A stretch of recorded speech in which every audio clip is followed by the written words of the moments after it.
Hi class, my name is Kiani McClendon. Today I'm going to be doing a speech on the science of emotional triggers and faith-based coping strategies.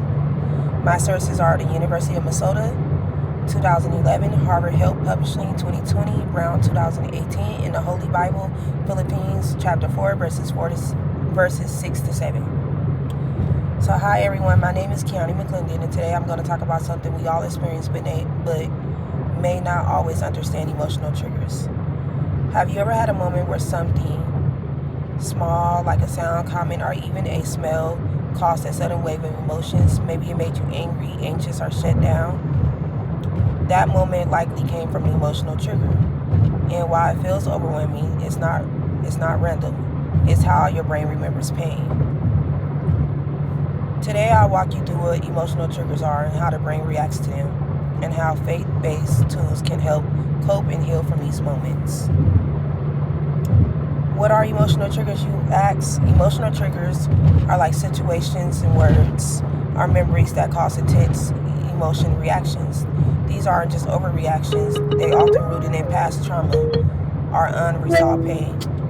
According to Stand Up, Speak Out, University of Minnesota, 2011, our past experience shape how we interpret and respond to new ones. Triggers often catch us off guard because they hit an unhealed part of us. That's why what feels small to one person can feel huge to another. Understanding this helps us with grace instead of judgment towards ourselves and others. How the brain reacts. Let's talk silence. When we trigger, the brain activates. This is our fight, flight, or freeze center. It sends the message: you're not safe. This causes a rush of I forgot how to say the word. Cortisol, our stress hormones, and making it harder to think logically or stay calm. Like right now, I just had that brain freeze. It was how my brain was reacting, because sometimes you can read something and you can be like, okay, like that makes sense. Or when you write down something and the word don't seem like it's the correct spelling, that's how the brain is reacting. But back on topic, according to the Harvard Health Publishing 2020, this is why we might feel like we're losing control or reacting before we even understand why. Our prefrontal cortex, the part of our brain that helps us think and regulate emotions, essentially takes a backseat in moments like this. Y'all just witnessed me going through it. But understand this: the process helps reduce shame. You're not too sensitive, you're human. Always remember that you are human. You're going to make mistakes. You're going to get triggered. You're going to lash out. You're going to crash out. You're going to react. Faith-based coping strategies. Now let's talk about healing. Faith-based tools help many people manage emotional triggers with purpose and peace. One of my favorite scriptures is the Philippines, chapter 4, 6 to 7, which says, "Be anxious for nothing, but everything by prayer and petition with thanksgiving, present your request to God, and the peace of God will guard your hearts and your minds."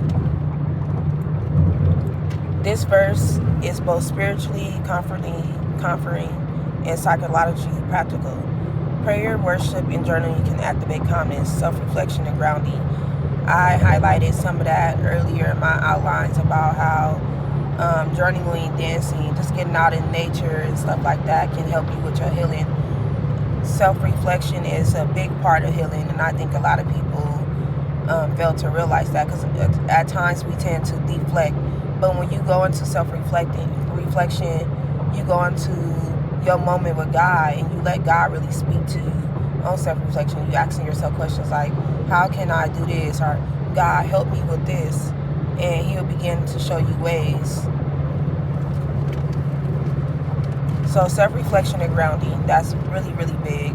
If you like yoga, you can do some yoga.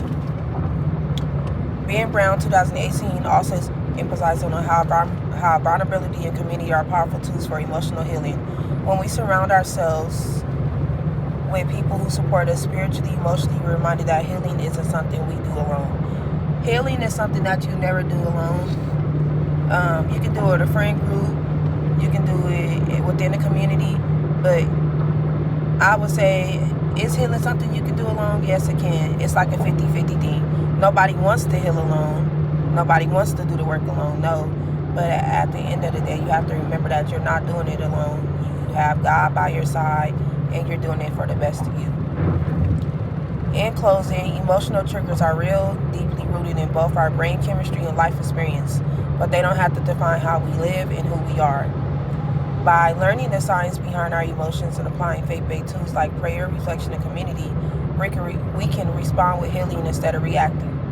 Remember, God doesn't want us just to cope, He wants us to overcome. I'm going to say that again for y'all. God does not want us to cope, He wants us to overcome. But, y'all, I am at work again, and a lot of my videos will be like this. But if you guys can't hear, I'm going to start using my microphone. But till then, stay tuned, stay listening, and thank you guys for tuning in today.